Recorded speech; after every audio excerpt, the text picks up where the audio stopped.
Life Over Coffee. Conversations for Transformation. Hello everyone, Rick Thomas here. Let's do a little bit of Life Over Coffee. I want to talk about when God finally speaks to us after a long time of silence as we plead with Him to give us intel on what's going on in our lives. Sometimes God can seem distant and possibly disinterested in what is happening in our lives. The silence of God is deafening as we seek answers when life takes a turn for the worse. We feel all alone. On the ground level, a painful loneliness that turns our hearts upward.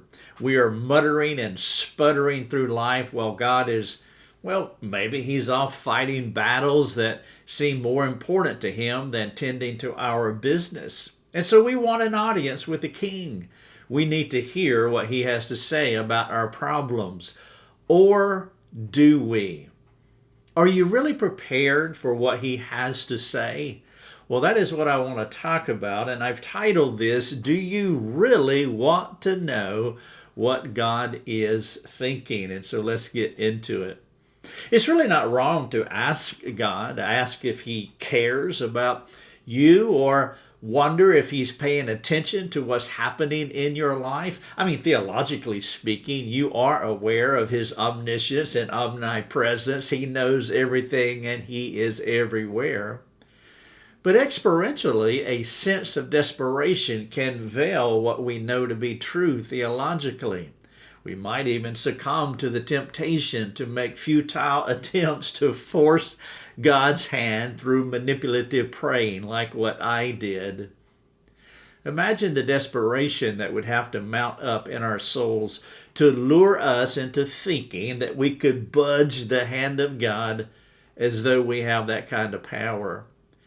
God moves when He's good and ready. And if He's silent or not intervening the way that we want Him to in our lives, we need to capture our thoughts at that moment before they run wild on us. The good Lord will do what He has planned for us and will not relent until those things manifest in us. You remember Job's desperate acknowledgement? He said this in chapter 23, but He is unchangeable, and who can turn Him back? What He desires, that He does, for He will complete what He appoints for me, and many such things are in His mind. Sometimes I think it would be wise to be more cautious and discerning when requesting the Lord to reveal all His cards to us. Other times, we may want God to intervene so severely that we do not consider what it could be like if He did speak to us. The problem with these scenarios is that if our thoughts are not His thoughts, we may be in for the shock of our lives when He finally assesses and addresses our situation. Without question, circumstances demand an answer. And the Lord is the only one who knows all the facts. The problem is when we think we know the answers and we demand Him to weigh in on our troubles. Now, I'm not suggesting that you resign to a twisted, morbid fear of God or lace your thoughts with an accusation that He is not for you. No, He is for you. If you are a Christian, God is for you. God loves you. He is on your side. The Lord's favor on you and His pleasure with you is never in doubt. God loves you with an everlasting love, and you cannot in any way diminish His affection for you. A better and more measured approach would be to perceive the need for wise and careful consideration about how we think about our problems and the path we must walk if our goal is to follow in the steps of Jesus. More than likely, whatever we are going through has more contours than we ever imagined. The Lord is meticulously attentive to our lives. His omniscience allows Him to know every microscopic detail of our inner being while simultaneously planning every future step and outcome.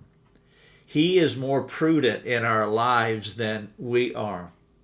Well, God did finally speak to our old friend Job. He got what he asked for. But with considerable caution for us, may we learn the lesson. We must tread carefully about how we think about God and our problems. He does know more than us, and He will do more than we could ever ask or imagine. And if we're not careful, especially during seasons of suffering, we could develop a self-righteous and grumbling spirit that will cripple what the Lord desires to do in our lives. Sometimes a parent will withhold parts of the story because the child cannot steward every aspect of the truth. Plainly said, they can't handle the truth, or at least not all of it. The Lord was teaching Job the blessing of not knowing the rest of the story. Has it occurred to you how it's not a bad thing not to know the rest of the story? How easy is it to cast our cares on the Lord, even when life is not going according to our desires?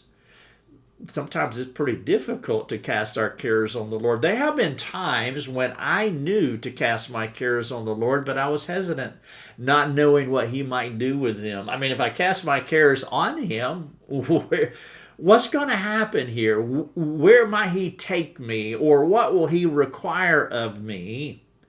We have an internal dialogue that recognizes that God is a terrible God who can do mighty things that might put us in places that push us beyond our natural abilities to extricate ourselves from the trouble at hand. There is a healthy fear of God, a reverential fear of God. But sometimes our fear of God can slide from reverential respect to sin-laden fear that creates divine distance or distance from the divine. Job was aware that there were many things in the Lord's mind for him, and he knew God would bring those things to pass. I mean, that is what he said precisely in Job chapter 23. He even admitted that this kind of God awareness terrified him, weakening him. But our old friend kept pressing for answers, and his friends kept offering counsel. And through it all, God was mysteriously silent, like a father listening to his children argue from another room. The Lord sat in all His unbudgeableness as the faulty wisdom of His children was being bandied from one to the other. And then, in the perfect, seemingly slow timing of the Lord, He relinquished a piece of His mind to Job's situation.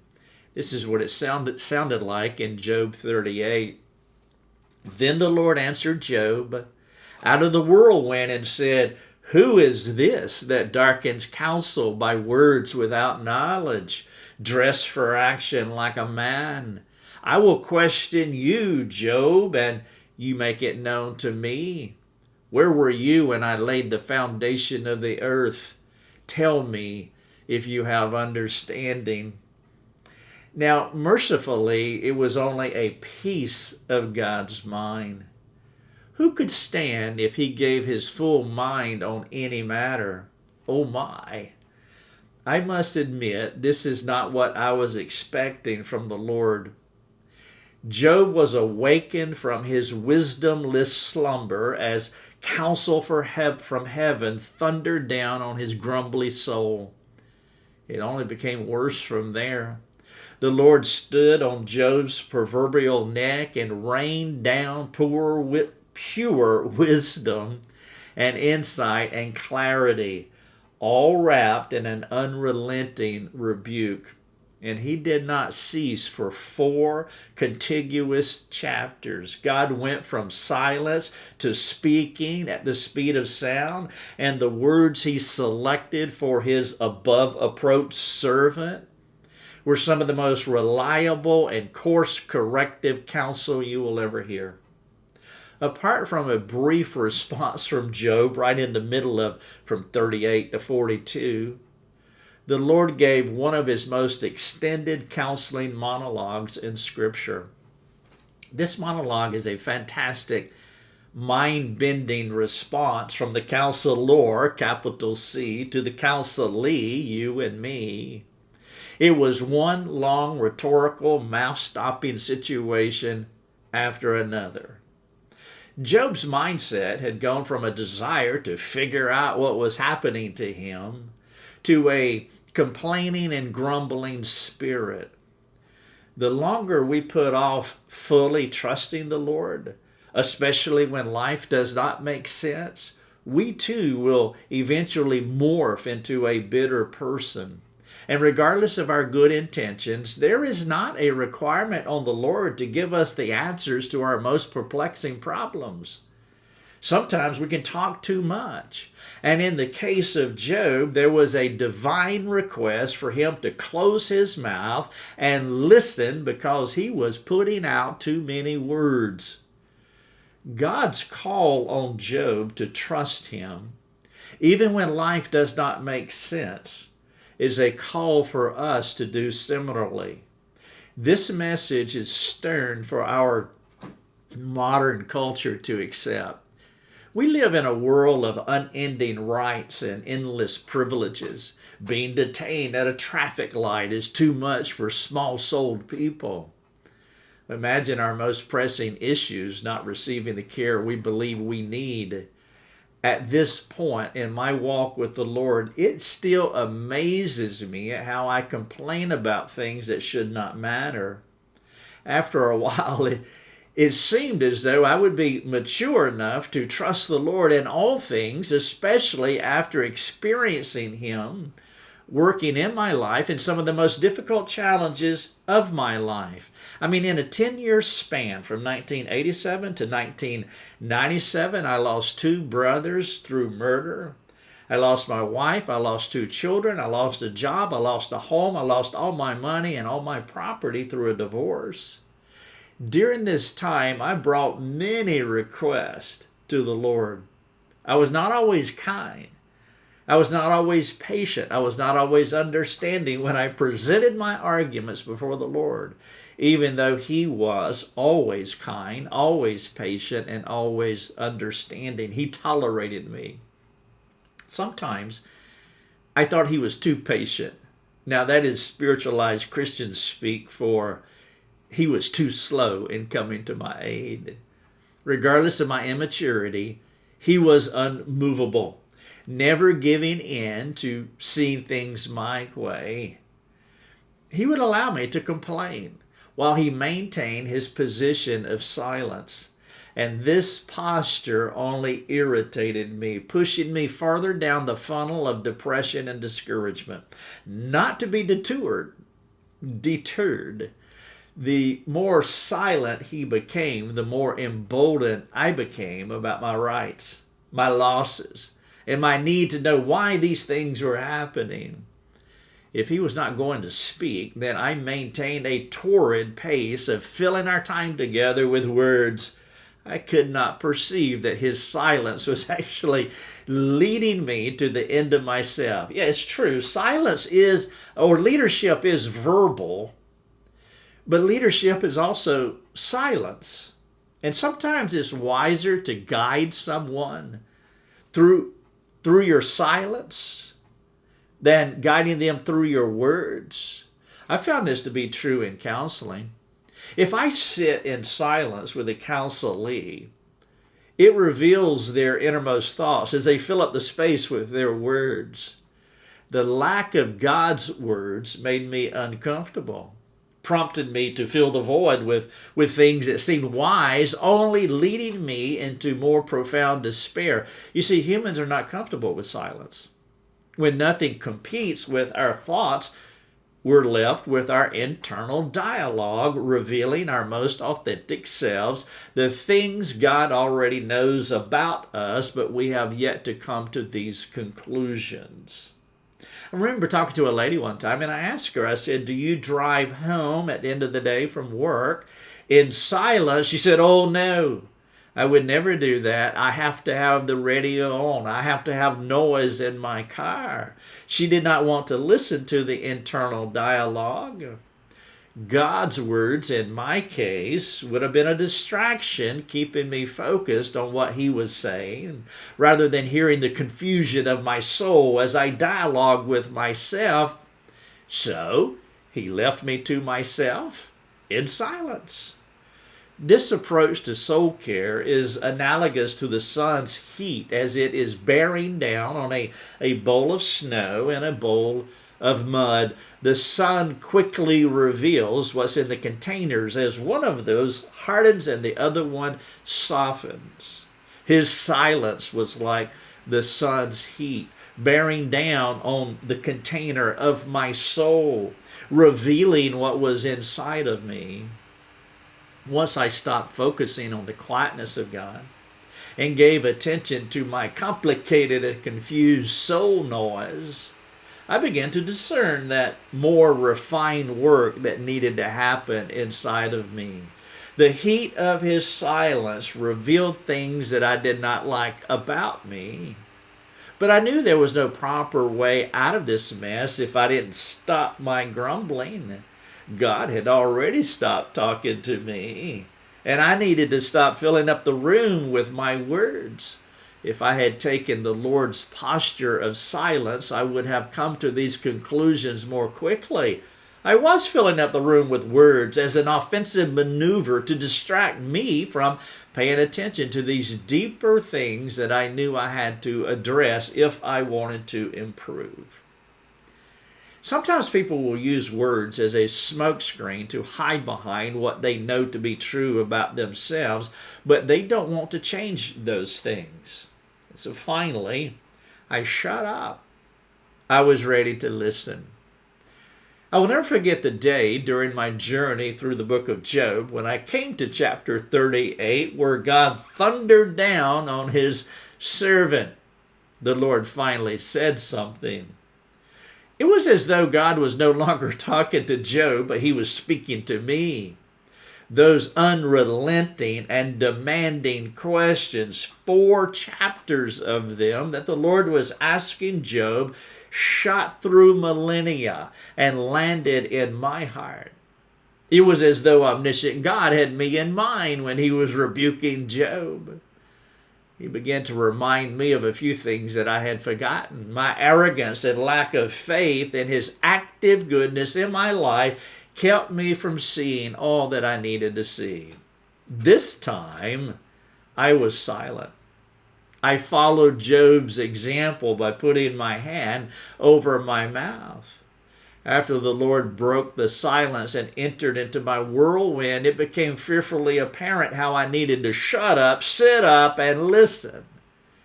If there was anything to say, it needed to be something like what Job said. This is how Job said. When Job did speak in between those 4 contiguous chapters of monologue from God, this is what he said in chapter 40. Behold, I am of small account. What shall I answer you? I lay my hand on my mouth. I have spoken once, and I will not answer. Twice, but I will proceed no further. Sometimes our complaining may motivate God to respond to us. We want God to speak. Beware. This could be a bittersweet experience. If we continue to demand the Lord reveal his full mind on our situation, let me ask, do you really want to know what God is thinking? Job did not understand how God would not tell him all he wanted to know. Job could not know that there was a deal struck with the devil and how the Lord was testing his faith. That was Job chapter 1, verse number 12. That's the part of the backstory. And the point of it all was supposed to be a mystery to Job. His trouble, his circumstance, his horrific trials were supposed to be a mystery to him because God was testing his faith. The Lord was teaching him. how to live by faith rather than sight. The Lord cannot and the Lord will not tell you the outcome of the events in your life because it would sabotage the function and the purpose of faith. If you knew the outcome, you could possibly endure. You know the end. If you did. Of course, the problem with your perseverance, your endurance to the end, is that your faith would be in the known result that was already given to you rather than in the Lord Jehovah God. That would sabotage the function and purpose of faith. Do you parent this way? If you tell your child exactly how things will end up, your child may proceed because you revealed the ups and the downs and the ins and the outs to him. What have you accomplished other than teaching him how to trust his wits and ability to predict the future? If you hope to teach him how to trust God, you want to exercise his faith muscle, not always ensure soft landings. Knowing how things will end contradicts the first commandment by setting up a false god. Your faith would not be in God alone, but your faith would be in the little God of self-reliance. And now you would be serving another god. God is calling us to place faith in him, which is the whole point of the Bible and the whole point of our lives. I mean, trusting God was the point of the story with Adam and Eve. All the Lord asked from them was to believe him. Job wanted explanations for his troubles rather than trusting God who was in his troubles. And the Lord was not going to allow this. Knowing the answers would have put Job on the fast track to self-reliance rather than trusting God. If Job was part of that backstory in Job chapter 1, verse number 12, where there was a triangulated dialogue between God, Satan, and Job, the devastation would have been horrific, no doubt, but Job would have known the outcome. And so his faith, again, would have been in the outcome rather in God. So God would not tell him how this was going to end. But Job would not shut his mouth. Job's ongoing bitterness and complaining motivated God to clarify the situation. Job received what he wanted, but it was not what he expected. The Lord put him in his place. The Lord said loudly and relentlessly that there was only one option: trust me. God was entirely in charge of the situation, and Job needed to stand down. There is no counter argument. We either believe in the Lord through our circumstances or we suffer the consequences of those circumstances because we will not believe, follow, trust the Lord. If we try to manhandle our problems our way, the Lord will be against us because we will be acting with a proud spirit. And James said in 4:6 that God opposes the proud, meaning he is a warring army against proud souls. Any proud soul that stands up against God and his word is standing against a warring army. They may feel strong and in control at this moment, but at some point along the line, it is all going to collapse and it will never end well. The good news for Job is that he listened. He received the message loud and clear, and he became quiet. He put his hand over his mouth. He stopped complaining. After the Lord spoke, there was nothing more to say. Now, hopefully, we can learn from our old friend. There is wisdom from Job's story that we should be able to apply to our lives practically. For example, though the Lord spoke, it did not change his circumstances one iota. And this is an important point. God did not speak because he wanted to improve Job's situation. He spoke because he wanted to improve Job. We will eventually see how God changed Job's heart. You see that in chapter 42. We'll also see how the Lord transformed his circumstances, even though there were a lot of consequences for what happened. But a situational improvement was not the point of God's counsel to him. And we have to make sure that we understand that. Sometimes we think more about a situational change, a change of venue, than a change of heart and soul. God's point, number one, is to change us, whether our circumstances ever change or not. And sometimes he will use our circumstances as an ongoing means to make sure transformation is consistent in us. We see that in 2 Corinthians 12 with the thorn in the flesh. Paul prayed, change my circumstances 3 times. God said, no. It is through your weakness that my strength comes through. And so sometimes it is essential for the situation to maintain as it is, because that is the only way that you can experience the profound power of God. I do not recall all the trials the Lord brought me through where I knew the reasons for those trials. I'm not sure. I would think that if I could remember all the trials, that most of them, if not all of them, I didn't know all the reasons why. And so reflecting, I can see how knowing the why of the circumstance was not the most important thing the Lord wanted to reveal to me. The most vital aspect was to learn how he was with me and he would never let go of me, no matter how hard things became. He always wanted me to change, which was more valuable to him than a change of circumstances. And though the situations were not welcome in my life, those situations were critical as God used them to mature me, and he is not done with me yet. We still have a ways to go.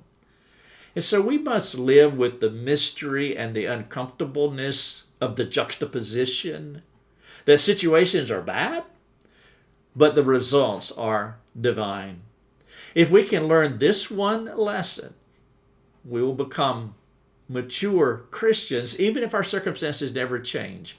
Do you really want to know what the Lord is thinking? If you do, I suggest that you put on your seatbelt, because God's words might not go as you hoped, especially if you have been critical, grumbling, or faithless, as I was and as Job was too. If you want to read what I just shared with you, you can go to lifeovercoffee.com, and the title of it is, Do You Really Want to Know What God Is Thinking? And you can type some version of that into our search feature, and you can read everything that I just shared with you, or you can listen to the podcast, watch the video, and then, of course, share it with 1,000 of your closest friends. If you like what we are producing, then we want you to share it with others. And then if you really do not like what we are producing, we want you to share it with others and just tell them how awful it is and get their perspective, and who knows what might happen. And so whether you love it or hate it, just share it with other people and let them decide. Before I wrap up here, I do have a few questions for you just to think about. What is your number one takeaway from what I just shared with you? And so if you would just take some time to think about it, or maybe if you're riding with someone in a vehicle, that just say, hey, man, what did you think about that podcast? What did you think about that video? What do you think about this? And just have that conversation with someone. What is your number one takeaway? There is a lot here, and I do realize that. Number 2, what have your adverse situations revealed to you about your internal dialogue?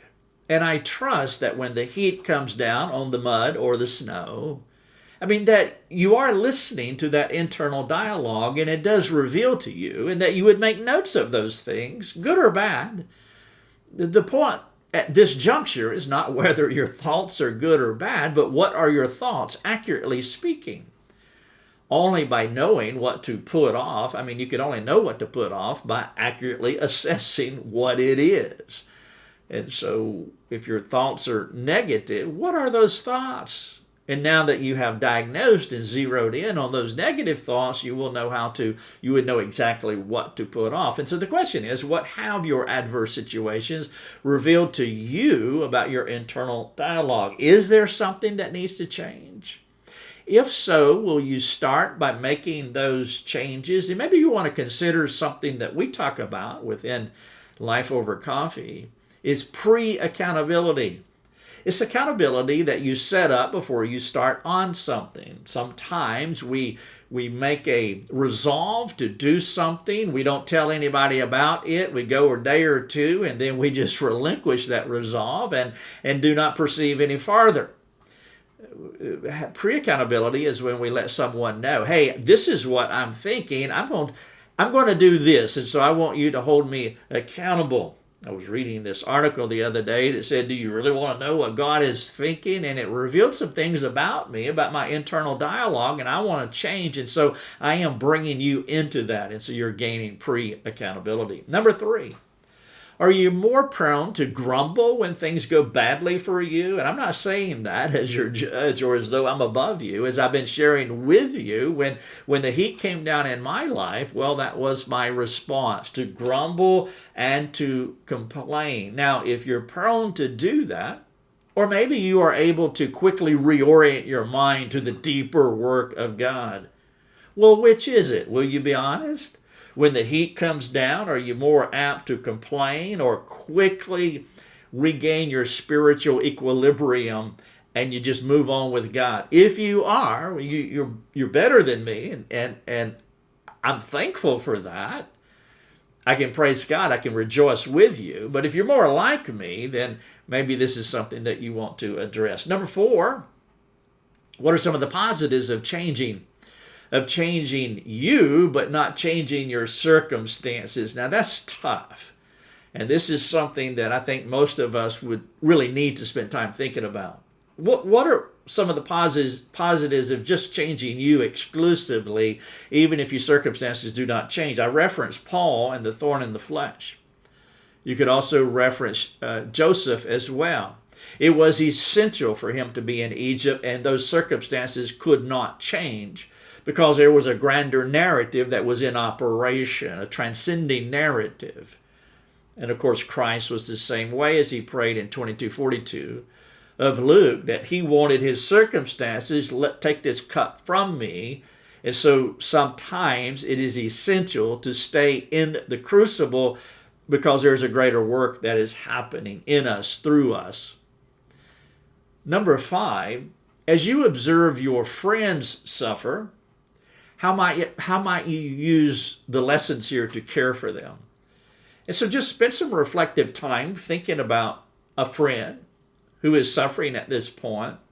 And if it's appropriate, and I know that the truth that I'm sharing here is heavy, and you have to be in a place to hear this. This is not recommended for rated G for the general audience. This is for those that are farther along in their Christian experience and have some depth of maturity or a depth of seriousness that they really want to mature, and they can receive this message. And so please consider your audience. Number 6, perhaps sharing with a friend how the silence of God was a pivotal point in your walk with him. It would refresh your soul and maybe encourage theirs. And that may be the point of departure in helping a suffering friend.